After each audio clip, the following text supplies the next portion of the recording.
अस्सलाम वालेकुम। मर्दों को ये शिकवा है कि हमने जुल्फ़ों के बारे में बहुत अशार लिखे हैं मगर हमारी मूंछों के बारे में कोई अशार ही नहीं लिख पाते। अब लड़कियों के बारे में तो लिखा जा सकता है कि ये आँखें, ये पलकें, ये काजल, ये आंचल, कयामत कयामत कयामत।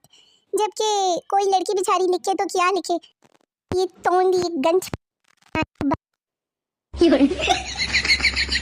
कराची में सबसे तेज़ी से होने वाला सरकारी काम।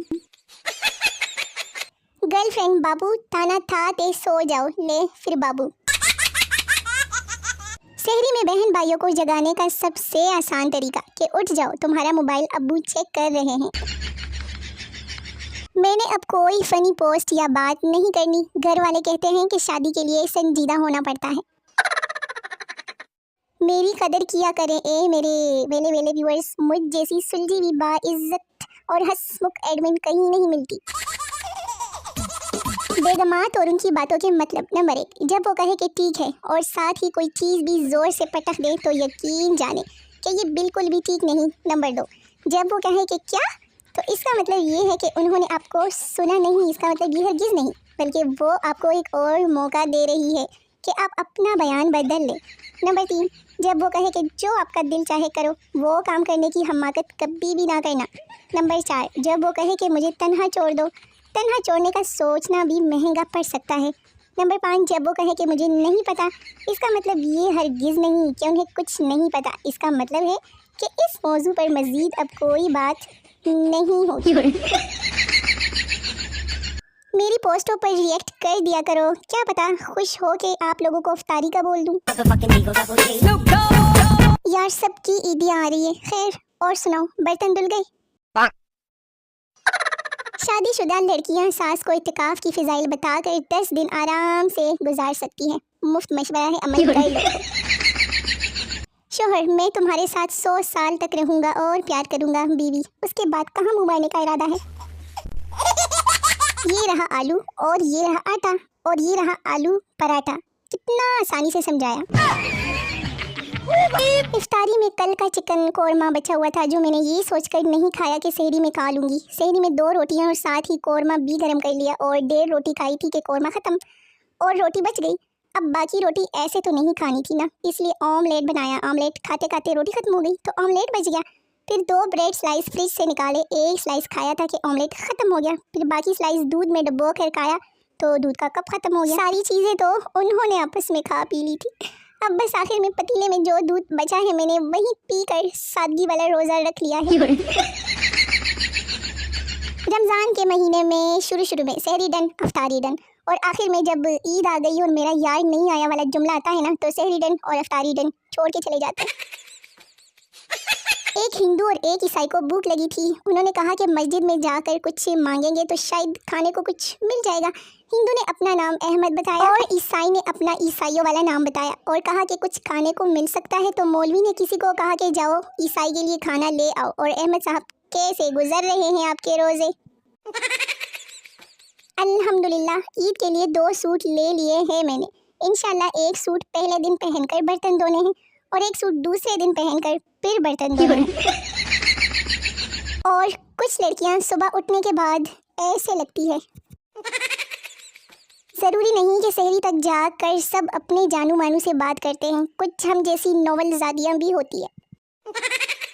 मेरा दर्द ना जाने कोई है रब्बा, मैं सहरी टाइम में रोते हुए बर्तन धोते हुए। मेरी खामोशी को मेरी उदासी मत समझ लेना। हो सकता है कि मैं कोई नया कारनामा सोच रही हूँ। पकोड़े नहीं जलते गाइस, दूसरा हाथ भी होता है उनके लिए। लो जी, रमज़ान के महीने में दही वाला दिहाड़ी लगाने के बाद और ये है मेरी दोस्त का हाल इफ्तारी के बर्तन देखकर। All brands sending me message about their Eid collection. मैं गरीब के इधर जहर खाने का पैसा नहीं है। जिनके जानू मानू शोना मोना नहीं है वो ईद के सूट के रंग का मशवरा मुझसे ले लो। मैं तो पैदा ही खिदमत खल्क के लिए हूँ ना। उम्मीद है कि इतनी ज़िंदगी गुजारने के बाद तुम सबको समझ आ गई होगी कि रोज़ की रूटीन को रोज़मर्रा क्यों कहते हैं। जिनको नवाज शरीफ अच्छा नहीं लगता वो नवाज शरीफ पर लानत भेजे, और जिनको नवाज शरीफ अच्छा लगता है वो खुद पर लानत भेजे। मैं सहरी के टाइम ऐलान करते हुए कि रोज़ादारों, अल्लाह नबी के प्यारों, सहरी ख़त्म हो गई है, चुप करके नमाज पढ़ के सो जाओ। इस भाई ने यकीनन वो मैसेज 20 लोगों को फॉरवर्ड किया होगा जो मैंने मजाक समझकर डिलीट कर दिया था। और गर्मियों की दोपहर में बच्चों को चैन और सुकून की नींद सुलाने के लिए अब्बा जान का मुजर्रब नुस्खा। और किसी ने क्या खूब कहा था, पर मैंने सुना ही नहीं। No one is more excited for iftar than the little kids who eat all day. और हम दुनिया के मशहूर साइंसदान आइंस्टाइन को पाकिस्तान आने पर खुशामदीद कहते हैं और मुफ्त आटा हासिल करने पर मुबारकबाद पेश करते हैं। बहन, अगर ससुराल से ईदी मिली है तो रखना, स्टोरी लगा के हमें क्यों दिखा रही हो। सब ईद के लिए प्लान्स बना रहे थे, मुझसे पूछा कहाँ जाना है, मेरी ज़ुबान पिसली कि मुझे साजन के घर जाना है। चाचा 20 के पकोड़े देना। चाचा बेटा पकोड़े नहीं, पकोड़ा। लो जी, me when the door says pull, me when the door says push. शहरी में ऐसे उठाया जाता है जैसे बॉर्डर पर दूसरे मुल्क ने हमला किया और मैं आखिरी फौजी बच्ची हूँ। आज मैंने एक बंदे से पूछा कि इफ्तारी पर कब बुला रहे हो। जवाब आया कि हम कास्ट से बाहर इफ्तारी नहीं करवाते।